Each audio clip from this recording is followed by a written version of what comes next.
ہمارا سیاسی استحصال ہو رہا ہے۔ میرے بھائیوں، معلوم ہے آپ کو، ہمیں صرف لالی ٹپ دکھایا جاتا ہے اور وہی دیکھ کر ہم خوش ہو جاتے ہیں اور مچلنا شروع کر دیتے۔ اس کا سبب کیا ہے؟ معذرت کے ساتھ میں عرض کروں، اگر کسی بھائی کو دل شکنی ہو تو میں آپ کا رہبر بھی ہوں، عالم بھی ہوں۔ وجہ یہ ہے کہ تعلیمی میدان سے ہم کوسوں دور ہیں۔ علمی میدان میں ہماری چہل قدمی پیش قدمی نہیں ہے، جس کی ہم پڑھے لکھے لوگ نہیں ہیں۔ یعنی 2، 4، 5% پڑھا لکھا ہونا یہ پورے سماج کے پڑھے ہونے کی علامت نہیں ہے۔ جبکہ علامہ اقبال نے کہا تھا، حیرت ہے کہ تعلیم و ترقی میں ہے پیچھے، حیرت ہے کہ تعلیم و ترقی میں ہے پیچھے، جس قوم کا آغاز ہی اقرا سے ہوا تھا۔ اس قوم کا آغاز اقرا سے ہوا تھا، یعنی پڑھ، سب سے پہلی سورت نازل ہوئی اقرا۔ لیکن آج تعلیمی میدان میں ہم بہت پیچھے۔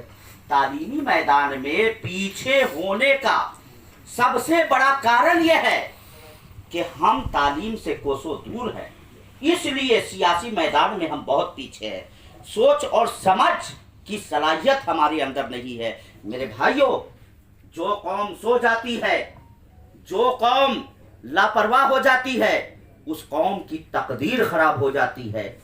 پچھلے 40-50 سالوں کا جائزہ لیجئے، محاسبہ کیجئے، ہم کہاں ہیں؟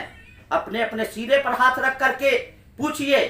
ہاں، 2019 میں میں جب علم بلند کیا، جب میں نے اپنی مانگ اٹھایا، مجھے کانگریس پارٹی سے مجبور کر دیا گیا استعفیٰ دینے پر، اور بار بار ہم کو الٹیمیٹم دیا گیا کہ مولانا پارٹی کے مفاد کی بات کیجیے۔ ہم نے کہا بھائی، ہم اپنے قوم کے مفاد کی بات کریں گے۔ آج ہماری قوم کہہ رہی کہ مولوی ہو کر کے یہ سیاسی میدان میں گیا، یہ مولوی کا کام تھوڑے ہے۔ مولوی کا کام ہے مسجد اور مدرسے تک رہنا۔ ہم قوم کی گالی سن رہے ہیں، کم سے کم ہم اپنے قوم کے مفاد کی تو بات کریں۔ استعفیٰ دینے پر مجبور کیا گیا۔ 2019 کا لوک سبھا چناؤ جب آیا میرے پیارے، معلوم ہے آپ کو، جو وہاں کا کینڈیڈیٹ تھا، میں نام نہیں لوں گا، انہوں نے جو بے راہ روی اختیار کیا، ایسا لگ رہا تھا کہ سیاسی میدان میں ہمارے جو مسلم لیڈران ہیں، مکھیا ہے، ضلع پریشد ہے، پنچایت سمیتی ہے، ان لوگوں کا کوئی وقار نہیں ہے۔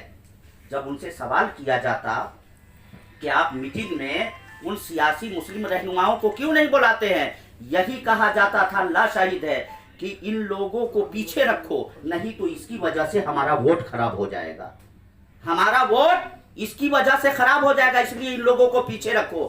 جب یہ جملہ میں اپنے کان سے سنا، میں اکیلا علم لے کر کے میدان میں اترا، میں نے آواز دیا۔ یہ ضلع پریشد ہے ہمارے علاقے کے، پریہار بلاک کے ضلع پریشد ہے۔ سب سے پہلے رات کے سناٹے میں 11 بجے میں نے ان کو فون کیا۔ میرے بھائی، اللہ کبھی معاف نہیں کرے گا، آپ کو تو چھوٹی موٹی ایک کرسی مل گئی ہے، لیکن کیا ہمارا بیٹا ودھان سبھا نہیں جائے گا، لوک سبھا نہیں جائے گا؟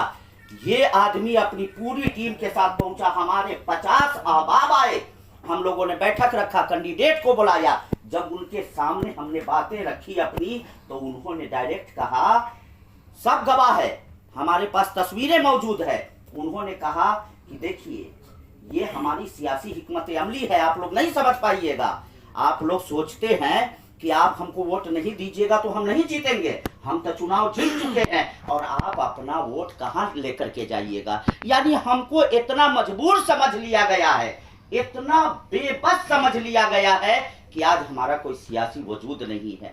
اور آج ہمارے مسلم بھائیوں کا خاص کر یہ حال ہے کہ اگر کوئی علم جہاد بلند کرتا ہے تو اس کو سب سے پہلے یہ کہا جاتا ہے بی جے پی کا ایجنٹ ہے، بی جے پی کا دلال ہے۔